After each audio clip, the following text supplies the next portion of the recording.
ये कहानी है सोहो किंग की, जो कि एक एवरेज सा सिविल इंजीनियर है, जो कि एक नोवेल के सबसे बेस्ट करैक्टर में पैदा होता है, जो अपने सिविल इंजीनियर की पावर से इस दुनिया को बदल कर रख देता है अपने क्यूट से छोटे पेट्स के साथ। और देखते ही देखते इस दुनिया का सबसे ताकतवर इंसान बन जाता है।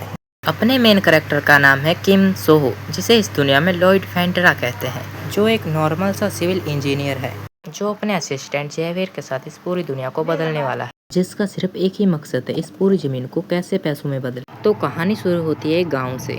एक विंडो मैसेज पॉपअप होता है, जिससे उसे मालूम चलता है वो एक सुप्रीम बीम बन चुका है फिक्शनल स्टोरी का, जिसका नाम है night of bread and iron. इस पर उसका सिस्टम उसे कहता है गुड लक अपनी न्यू जर्नी को स्टार्ट करने के लिए। तो अब वो समझ जाता है वो किसी और की बॉडी में रीइंकार्नेट हो गया है। लेकिन एक सेकंड, मैं यहाँ सड़क पर क्यों सो रहा हूँ और मेरा दांत और जबड़ा क्यों दर्द हो रहा है। फिर एक विंडो मैसेज पॉपअप होता है और कहता है कि रोड पे सोने से तुम्हारा जबड़ा टेढ़ा हो चुका है।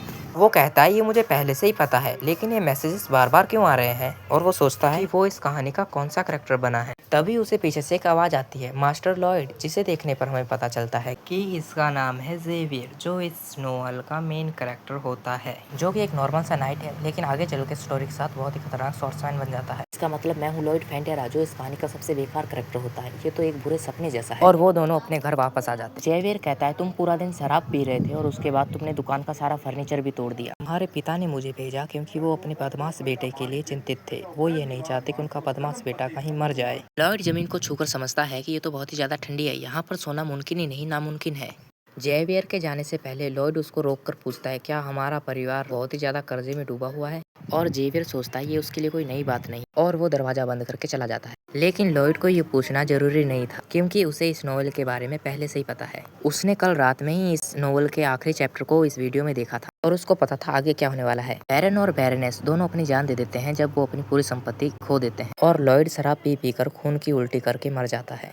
तभी लॉयड कहता है ये क्या बेकार एंडिंग है, ये तो मेरी दुनिया जैसा है। अगले दिन हम देखते हैं लॉयड की माँ, जिसका नाम मार्वेला फेंटेरा होता है, जो उससे पूछती है कल तुमने क्या किया। इस पर लॉयड सोचने लगता है उसे नहीं पता उसने कल रात को क्या किया। और लॉयड की माँ कहती है कि आज इस बार जाकर माफी मांग लेना। और लॉयड कहता है हाँ इस बार जाकर माफी मांग लूंगा। इसका जवाब सुनकर ये दोनों शॉक हो जाते हैं। वो सोचते हैं ये पिछली रात से अभी तक नशे में है। वो गांव में चलना शुरू करते हैं, लेकिन सभी लोग उनको देख के डर रहे थे और इधर उधर भाग रहे थे। यहाँ तक कि बच्चे भी उन्हें नहीं देखना चाहते।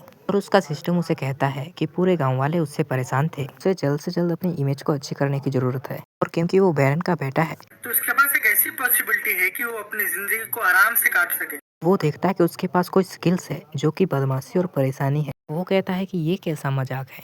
वो दोनों बार तक आ जाते हैं। जेवियर लॉयड के आत्मा में गहराई से देख रहा था। कल रात से ही लॉयड में बहुत कुछ बदलाव आया है। वो अभी एक अलग ही इंसान दिख रहा है। हम बार के अंदर देखते हैं कि सब कुछ टूटा हुआ था। लॉयड बार के ओनर से माफी मांगता है, लेकिन कोई भी उसकी बात का भरोसा नहीं कर सकता। लॉयड फिर उसे डराते हुए सॉरी कहता है, लेकिन उसे देखकर ये नहीं लगता कि वो सॉरी कह रहा है। और बार ओनर भी डर रहा था। लॉयड की इमेज इस गांव में पूरी तरह से खराब थी। लॉयड जेवियर से कहता है मेरे माफी मांगने के बाद भी वो खुश नहीं था। पर जेवियर कहता है बार ओनर इसलिए खुश नहीं था क्योंकि तुमने उसकी दुकान का पूरा फर्नीचर तोड़ दिया, जिसको खरीदने के लिए उसने बहुत मेहनत की थी। जेवियर ये भी कहता है कि पिछले विंटर से बार ओनर की माँ बीमार है और तुमने उसकी दुकान का फर्नीचर भी तोड़ दिया। जिसे सुनकर लॉयड को अपनी गलती का बुरा लगता है और वो सोचता है इन लोगों ने अभी तक हीटिंग सिस्टम नहीं बनाया है। और वो अचानक रुका, उसके दिमाग में एक आइडिया आया कि इस दुनिया में हीटिंग सिस्टम नहीं है। और वो अपने दिमाग में पूरे हीटिंग सिस्टम के डिजाइन को सोचने लगता है। और वो सोचने लगता है अगर मैं इसे बनाने में कामयाब रहा, किम सुहो जो एक ऐसे आइडिया पे भरोसा रखता है जो कि जिंदगी भर चले। और ये इसलिए मुमकिन है क्योंकि सुहो को घर बनाने का एक्सपीरियंस है। सुहो ने बहुत सारे घर बनाए जब वो आर्मी में था, और वो दिनों रात मेहनत करता था कंस्ट्रक्शन वर्कर की तरह। उसका मानना था कि उसका एक्सपीरियंस उसके नए प्रोजेक्ट के लिए काम आएगा। वो इसके साथ शुरुआत करेगा और पूरी उधारी खत्म कर देगा। और वो बाहर की तरफ वापस जाने लगता है और कहता है कि उसको उसका पहला ऑर्डर मिल गया है। तभी उसके सामने एक विंडो मैसेज पॉपअप होता है और कहता है कि अब उसकी असली जर्नी शुरू हुई है और एक नया आरबी सिस्टम अनेबल हो जाता है। आरबी मतलब रिलेशनशिप पॉइंट। और ये एपिसोड इसी सीन के साथ खत्म हो जाता है। एपिसोड खत्म तो वीडियो भी खत्म। मिलते हैं आपको नेक्स्ट वीडियो में, तब तक के लिए बाय बाय।